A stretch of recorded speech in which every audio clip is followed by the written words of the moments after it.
est un poème de Guillaume Apollinaire intitulé Les Colchiques. Apollinaire est un poète français dont les origines sont internationales puisqu'il est né à Rome d'une mère polonaise, qu'il a beaucoup voyagé dans sa jeunesse en Belgique, en Allemagne, qui s'est établi en France, engagé volontaire pendant la Première Guerre mondiale, où il a été très gravement blessé et qui est mort en 1918 à l'âge de 38 ans de la grippe espagnole. En 1913, il publie son recueil Alcool, qui est une compilation de poèmes écrits depuis 1905. Alcool porte la marque de la biographie d'Apollinaire, notamment de ses histoires d'amour avec Annie Pléden en Allemagne, histoire marquée par un sentiment d'échec, et avec Marie Laurencin, histoire beaucoup plus longue, marquée elle aussi par une rupture. Dans ce texte, dans ce poème Les Colchiques, Apollinaire va encore une fois se positionner entre la modernité et la tradition. Côté tradition, on va retrouver un poème écrit sur un thème, celui de l'amour malheureux et toxique, et un motif, celui d'une fleur, le colchique. Mais côté modernité, on relèvera que le poète prend beaucoup de liberté avec les règles de la poésie classique, au premier rang desquelles l'abolition de la ponctuation. Le pré est vénéneux mais joli en automne, les vaches y paissant lentement s'empoisonnent.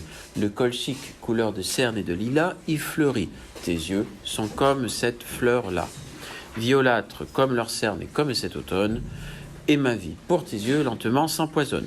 Les enfants de l'école viennent avec fracas, vêtus de hoquetons et jouant de l'harmonica.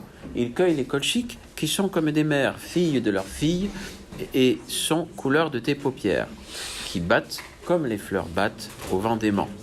Le gardien du troupeau chante tout doucement, tandis que lentes et meuglant, les vaches abandonnent pour toujours ce grand pré mal fleuri par l'automne. On relève 3 strophes dans le poème qui correspondent à 3 mouvements. La première, c'est une strophe élégiaque, lyrique, mélancolique, qui exprime la tristesse du poème. La deuxième est une strophe vivante, plus rythmée, qui exprime la vie hors du poète. Et la troisième nous ramène à la mélancolie du départ. Dès le premier vers, on relève une opposition entre les termes. Pré s'oppose à vénéneux et vénéneux s'oppose à joli. L'automne, d'un point de vue symbolique, est la saison de la tristesse. Ce n'est pas la saison des amours, mais c'est au contraire la saison qui prépare la mort symbolique de l'hiver. Dès le départ, on relève une allitération en N, vénéneux, automne, s'empoisonne, cerne, que l'on retrouvera donc dans toute la strophe. Les vaches à la strophe 2 sont un animal symbole de fécondité, de maternité et de paix. Ici, les vaches sont les premières victimes du colchique, belles fleurs, délicates fleurs, mais fleurs mortellement toxiques. C'est donc cette opposition qui va former le thème du poème, l'amour toxique. Le poème est écrit en alexandrin, à l'exception du vers 6 et du vers 12, qui dépassent la stricte métrique de l'alexandrin pour aller à 14 syllabes. On verra qu'il y a une intention de l'auteur derrière ça. De la même façon, le vers 2 est constitué de 2 hémistiches de 6 syllabes et formerait donc à lui seul un alexandrin.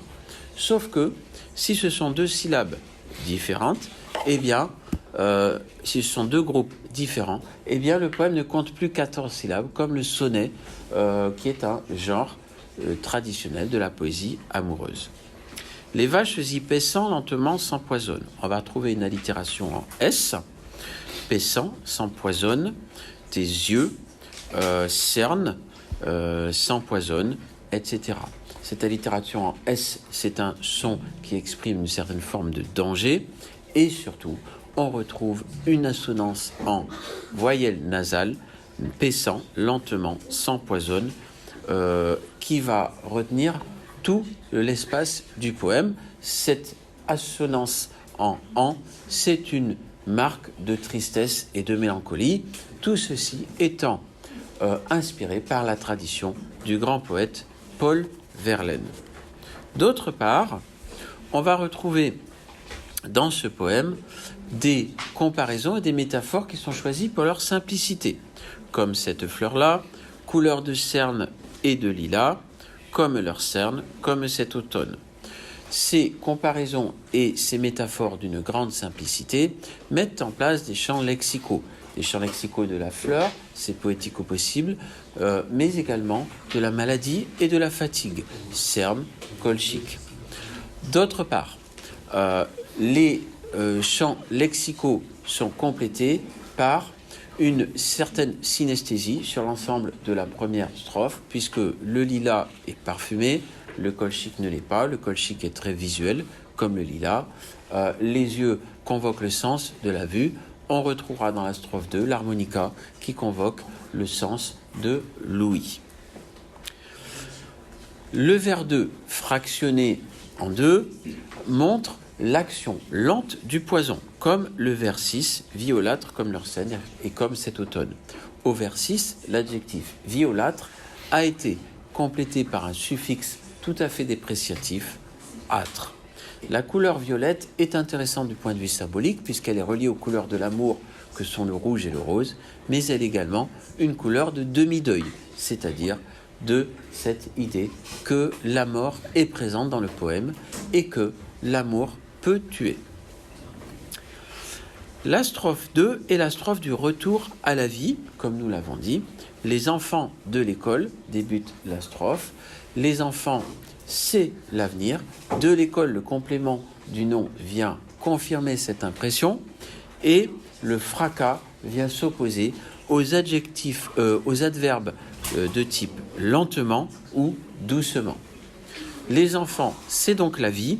Et on va retrouver dans cette strophe une allitération en C qui va dynamiser le rythme.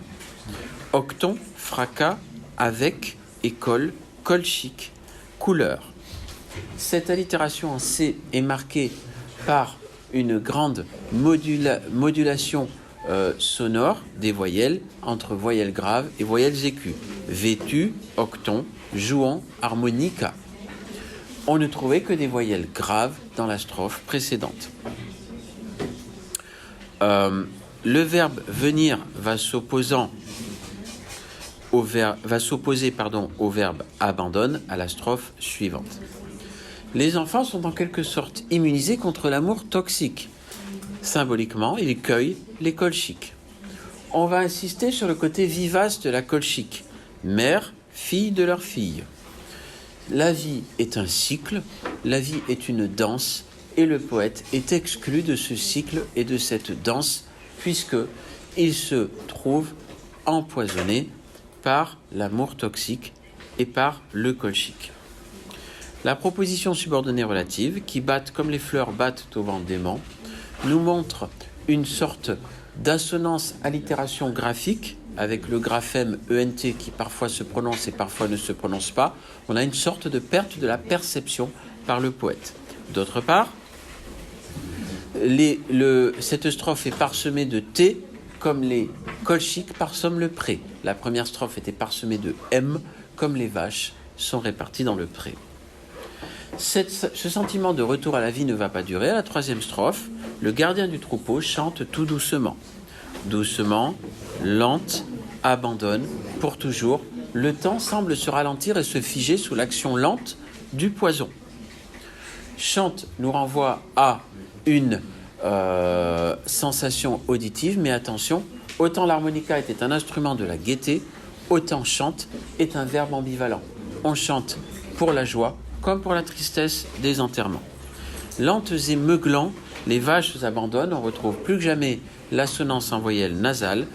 Le verbe abandonner est un verbe du vocabulaire amoureux qui va personnifier les vaches et le complément de temps pour toujours représente bien sûr une forme d'hyperbole. Ce grand pré mal fleuri L'adverbe mal montre bien que l'amour toxique n'est en rien un sentiment que l'on peut souhaiter. Et l'automne vient conclure le poème comme il avait conclu le premier vers. En conclusion, on peut dire que ce poème est à la fois très traditionnel par son thème, par son motif, par le nombre de vers, si l'on fusionne les vers 2 ou 3, qui nous rattachent au sonnet, par la dernière strophe, intercée qui appartient au sonnet, par la mélancolie, par l'élégie, par l'hommage à Paul Verlaine. Mais c'est également un poème tout à fait moderne, parce qu'il sait s'affranchir des règles de la versification classique et qu'il exprime avec un motif inattendu, celui de la fleur toxique, un sentiment très ancien, l'amour malheureux.